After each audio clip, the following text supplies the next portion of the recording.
musannif rahimahullah ta'ala wa nafa'na bihi wa manana bi'asabita ini amin ya rabbal alamin. Bismillahirrahmanirrahim. A'udzu billahi minasyaitonir rajim. Bismillahirrahmanirrahim. Alhamdulillahi rabbil alamin arrahmanir rahim maliki yaumiddin. Iyyaka na'budu wa iyyaka nasta'in. Ihdinas siratal mustaqim.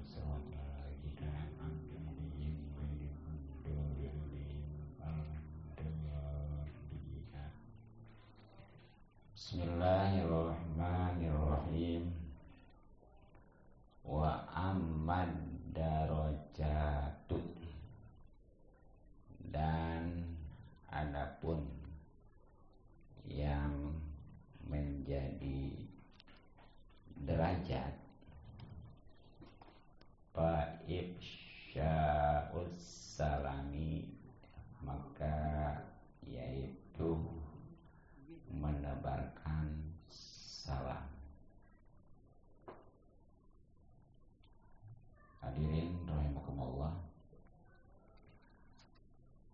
masih di makalah perkataan atau nasihat yang ke-8, bab ketiga dari kitab Nasaihul Ibad, yang mana makalah perkataan atau nasihat yang ke-8 bab ketiga dalam kitab Nasaihul Ibad itu adalah tentang hal-hal yang insyaallah ya menjadi yang menyelamatkan, yang 3 tuh. Kemudian yang 3 keduanya yang membinasakan, yang 3 ketiganya yang menjadi mengangkat derajat. Dan insyaallah nanti yang 3 keempatnya adalah yang menjadikan penghapus dosa-dosa. Alhamdulillah, untuk yang menyelamatkan juga yang membinasakan sudah kita kaji. Nah, sekarang yang menjadi pengangkat derajat, sebagaimana tadi dikatakan, wa ammad darajatu, dan adapun yang menjadi derajat fa ifsya'us salami, maka yaitu menebarkan salam. Jadi untuk 3 yang insyaallah bisa menjadi pengangkat derajat, yang pertama adalah menebarkan salam. Ini maksudnya apa? Izharus salami, yakni menampakkan salam bainan nasi, antara manusia. Ini maksudnya adalah menampakkan ataupun menebarkan salam di antara manusia. Bi antu salima, maksudnya lagi yakni engkau uluk salam alaman arabtahu, baik kepada orang yang engkau kenal, wa malam ta'rifu, maupun kepada orang yang tidak engkau kenal. Cukupnya begitu. Uluk salam ya, baik kepada orang yang dikenal maupun yang tidak dikenal, asal dia itu Islam. Kalau orang kafir mah itu haram, nggak boleh. Nggak doain keselamatan, apalagi kesononya kan rahmat, keberkahan, ampunan dan keriduan ya. Yang dibolehkan untuk model orang kafir mah hanya hidayah. Seperti punya tetangga, punya saudara orang kafir, kalau ngedoain supaya dapat hidayah mah nggak apa-apa, bagus. Bahkan kalau dia itu sampai masuk Islam, ya karuan dah dia insya Allah diampuni dosanya seluruhnya ya, yang besar maupun yang kecil. Nah kita yang mendoakan jadi sebab dia masuk Islam ya, itu pahala dan keuntungannya lebih baik daripada dunia beserta isinya. Makanya sebenarnya mah kalau memang mau ya, itu ketika ada orang kafir lagi sakaratul maut, nggak apa-apa ditalkinin. Jadi supaya dia matinya itu bisa ngucapin syahadat, husnul khotimah, luar biasa itu. Walaupun tadinya dia kafir banyak dosa, jangankan yang kecil, yang besar dikerjakan, hapus semua itu. Tuh ya. Keuntungannya kalau orang kafir masuk Islam. Tapi kita mah jangan coba-coba, takutnya nggak keburu balik lagi. Gitu. Jadi gitu ya. Peluk salamnya jangan kepada yang kenal ruangan, yang nggak kenal juga mestinya gimana juga mestinya mah tuh assalamualaikum, ayo aja. Ini makan jangan kan kayaknya nggak kenal, yang kenal juga, ayo mana? Apalagi kalau di motor pas anak-anak klakson tuh. Itu ya.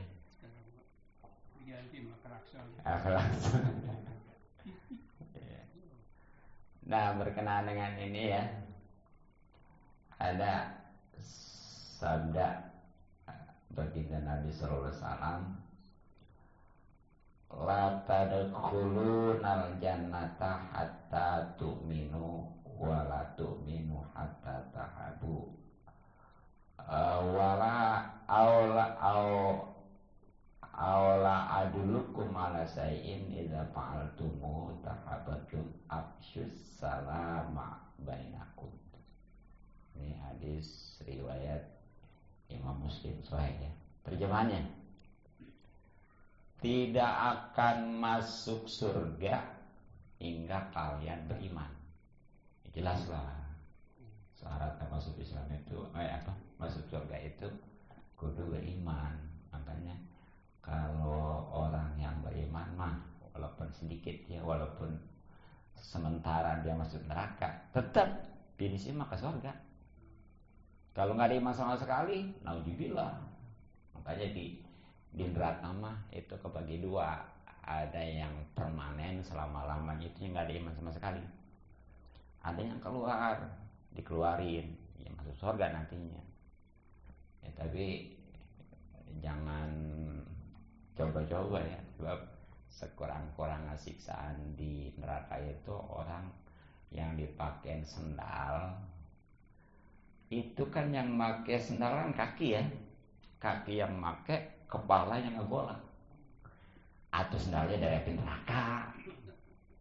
Ya kan di neraka mau kita pengen pakai baju dikasih, pengen makan bahkan dikasih. Tapi itu serba api. Kalau yang namanya makan itu ada sebuah zakum ya, berduri. Kalau udah masuk tenggorokan keluar masuk itu ya, nyangkut ya pokoknya. Jadi tuh kalau pengen masuk surga ya usahakan untuk selalu beriman, terutama ketika maut itu. Kemudian dan kalian tidak dikatakan beriman. Nah ini buktinya iman ini ya, hingga kalian saling mencintai itu. Jadi kalau pengen beriman itu harus saling mencintai, khusus sesama muslim ya. Itu jadi bohong kalau orang katanya beriman tapi sama muslim ribut mulu, tetangga saudara, mau dibilang ya. Maukah aku tunjukkan sesuatu yang jika dilakukan akan membuat kalian saling mencintai? Nah, ini rumusnya nih, supaya kita saling cinta yang nantinya jadi keimanan yang akhirnya nanti bisa menyebabkan masuk ke surga. Nih ya, tentu semuanya kepengen ya. Nah, itu oleh Rasulullah disampaikan, sebarkanlah salam di antara kalian tuh. Emang orang kalau diuluk salamin mah yang tadinya marah juga jadi enggak. Bener lah. Ya makanya tuh ya kalau ada tetangga saudara lagi marah, enggak, assalamualaikum. Baik. Ya terutama sama istri. Ya udah. Ya. Nah bahkan dalam hadis riwayat Bukhari juga ada ya. Kalau tadi Muslim, ini Bukhari. Nah ini juga sahih ya. Baginda Nabi SAW bersabda, "Ubudur rahmana wa at'imut ta'ama wa afsus salama tadkhulul jannata bisalam." Ibadahlah kepada yang Maha Pengasih, maksudnya Allah ya. Dan berikanlah makanan. Juga tebarkan salam, pasti kalian masuk surga dengan selamat tuh ya. Tuh, makanya usahakan ya. Dan ada lagi nih hadis dari riwayat Imam Tirmizi, Ibnu Majah, Imam Ahmad, Imam Ad-Darimi, Imam Hakim ya. Ini juga sahih. Rasulullah SAW bersabda, ya ayuhan nas absus salam wa at'imut ta'am wasilul arhama wasallu bil laili wan nasu niyamun tadkhulul jannata bisalam. Wahai manusia, di sini bukan orang beriman lagi, sebenarnya manusia itu. Tapi tadi ada batasan. Tebarkanlah salam dan kasih makan. Kemudian jalinlah tali persaudaraan, juga sholat malam, di mana orang-orang lain pada tidur ya, berarti sholat tahajudnya. Nah kalau sudah demikian, pasti kalian akan masuk surga dengan selamat ya, pasti. Nah itulah, masih banyak lagi sebenarnya hadis-hadis tentang keutamaan salam ya. Itu yang pertama, yang bisa mengangkat derajat. Jadi jangan dianggap jadi hina orang kalau yang uluk salam duluan, justru dia yang lebih mulia. Bahkan ya, walaupun istilahnya uluk salam itu hukumnya sunnah, ngejawabnya itu wajib ya, tetap utamaan uluk salam. Karena nggak bakalan ada yang jawab salam kalau nggak ada yang uluk. Jangan nungguin diuluk salamin, mulai. Nah itu. Kemudian yang kedua, ya, wa it'amut ta'ami, dan memberikan makan. Jadi yang kedua yang bisa mengangkat derajat ya, itu adalah memberi makan. Nah ini memberi makan maksudnya ke siapa nih? Ya, lidoipi, baik kepada tetamu, wal jahi, maupun kepada orang yang kelaparan. Nah mungkin kalau bicara ngasih makan kepada orang yang kelaparan tadi udah panjang lebar ya. Ya hadisnya tadi ada termasuk, bahkan kan yang namanya ngasih makan itu yang wajib nih sebenarnya mah kepada orang tua kepada anak, atau sebaliknya anak kepada orang tua yang udah nggak mampu ya. Termasuk tuh istri, suami ke istri. Yang lainnya nggak ada udah, cuma 3 tuh ya. Anak ke orang tua, ya berarti anaknya orang dulu ke anak ya, berarti anak masih kecil tuh, itu kewajiban. Atau nanti setelah orang tuanya udah tua, anaknya sudah dewasa. Nah itu kewajiban anak ke orang tua. Yang ketiganya adalah seorang suami ke istri. Kalau istri mah nggak wajib ya, apalagi saudara mah. Nah ternyata masih ada satu lagi tuh, orang yang kelaparan itu wajib. Bahkan saking wajibnya sampai-sampai orang yang kelaparan mah yang diharamkan saja boleh makan. Pamannya nih, ini ada orang ya di gurun pasir. Kalau di hutan masih bisa makan dedaunan ya. Di gurun pasir kelaparan, kalau nggak makan nih ukurannya mati dah. Nah di situ ada yang haram ya, bahkan bangke lagi. Ya seperti ular gitu ya, ya. Ataupun apa ada yang nggak halal dimakan, udahnya nggak halal dimakan bangke lagi, double ya. Nah di situ dia yang tadinya haram tuh bisa boleh ya. Ini hukumnya boleh aja, bukan berarti jadi halal. Boleh aja gitu ya. Nah makanya karena boleh jadi seukuran bisa nyambung nyawa aja. Makanya kalau cukup satu suap udah, jangan enak juga nih ya. Lagi boleh. Nah itu ya.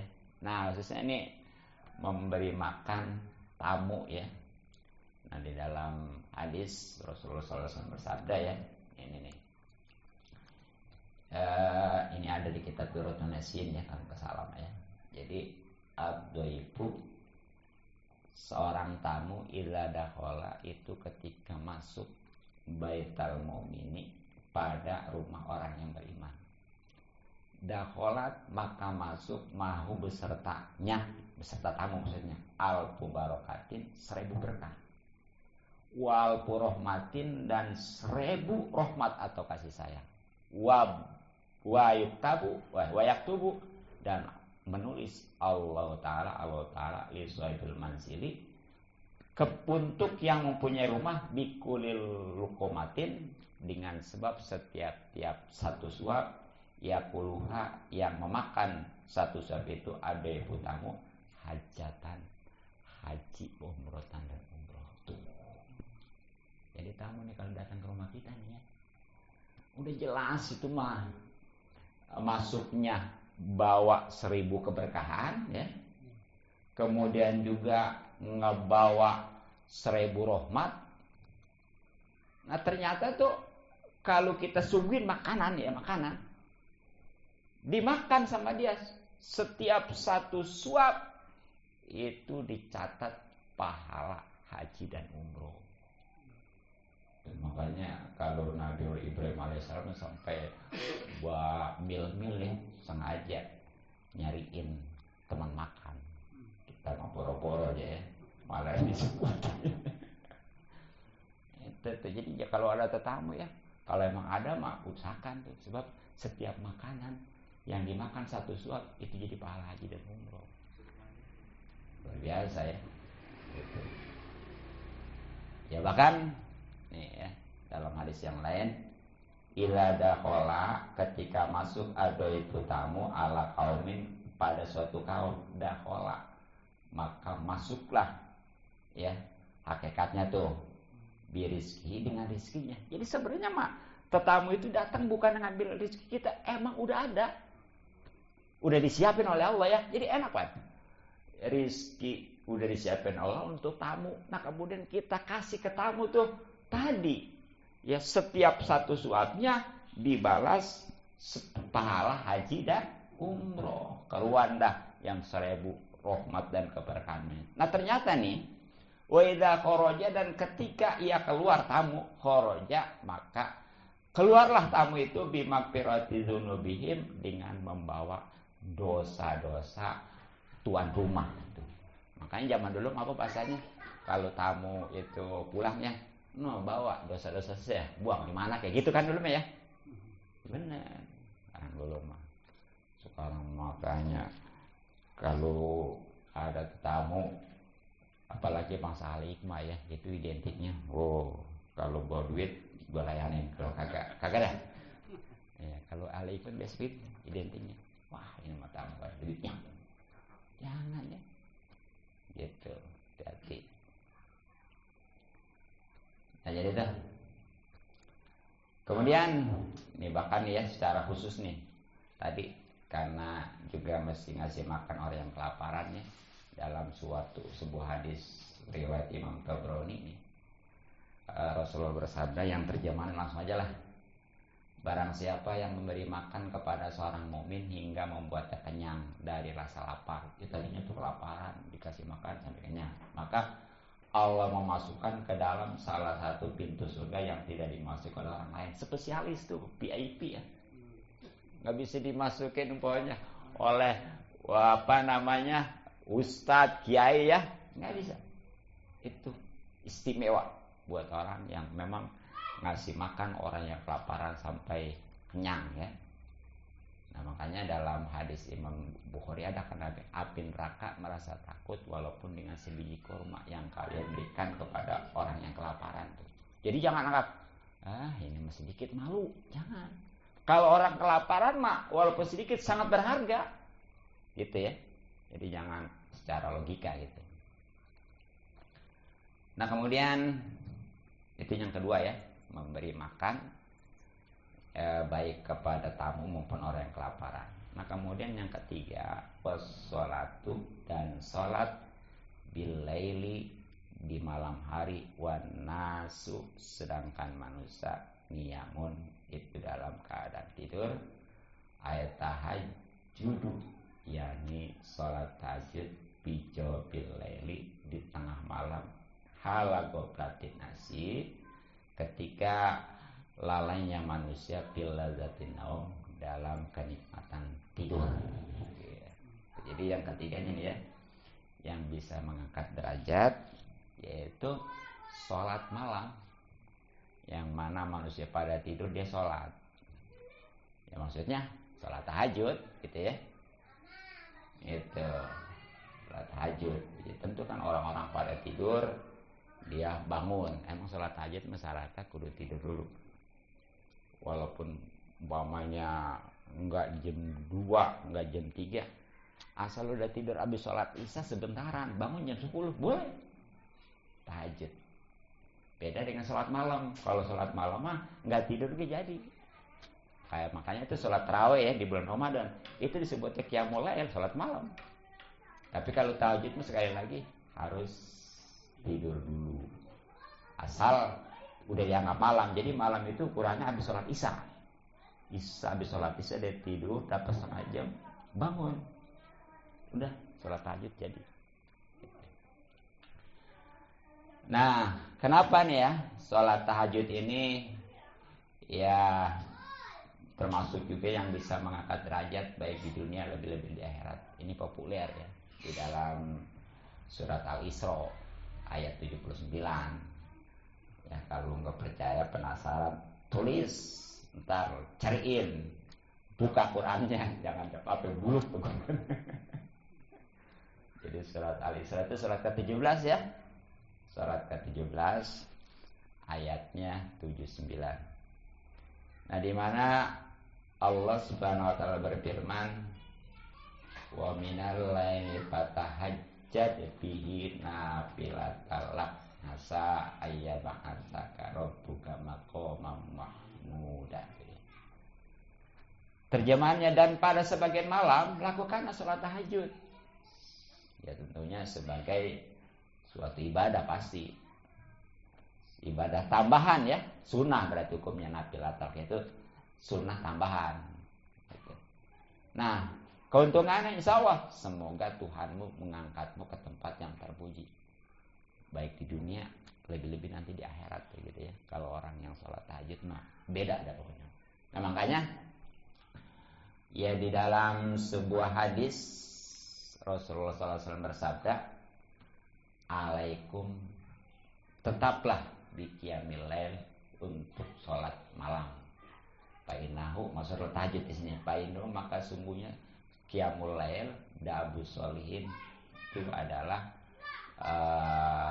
kebiasaan orang-orang soleh qoblakum, sebelum kalian. Jadi kalau kamu tahu kebiasaan kerjaan orang-orang soleh yang memang dia ibadahnya memang udah betul kepada Allah juga kepada sesamanya rukun ya, itu adalah dia nggak ketinggalan yang namanya sholat malam, yang sholat tahajud. Nah kemudian juga itu dah pasti menjadikan kurbatun, ibadah lakum bagi kalian, ila rabbikum, kepada Tuhan kalian. Jelaslah. Nah kemudian wa mukaffiratun, menjadi penghapus lisayati, untuk keburukan-keburukan kalian. Yang ketiganya jadi penghapus dosa. Nah terutama wa manhatun, menjadi pencegah anil ismi, daripada dosa. Jadi kalau orang yang biasa sholat tahajud, insya Allah siang ini terjaga gitu ya. Dan yang paling luar biasa, hati juga itu kayaknya benar-benar cerah ceria. Ya bahkan sampai ada seorang ulama ya mengatakan, tidak ada kenikmatan di dunia ini yang bisa saya rasakan kecuali sholat malam. Yang biasa, kalau nggak biasa menjadi berarti ini enak buat tidur ya. Nah jadi itulah ya, 3 hal yang bisa mengangkat derajat. yakni yang pertama menebarkan salam, baik kepada yang dikenal maupun yang tidak ya. Yang keduanya memberi makan, baik kepada tamu, terutama kepada orang yang kelaparan. Dan yang ketiganya adalah sholat malam, yakni sholat tahajud. Mudah-mudahan manfaat dan kita bisa mengamalkannya, sehingga insya Allah derajat kita akan diangkat, baik dunia lebih-lebih akhirat. Wallahu a'lam bishawab.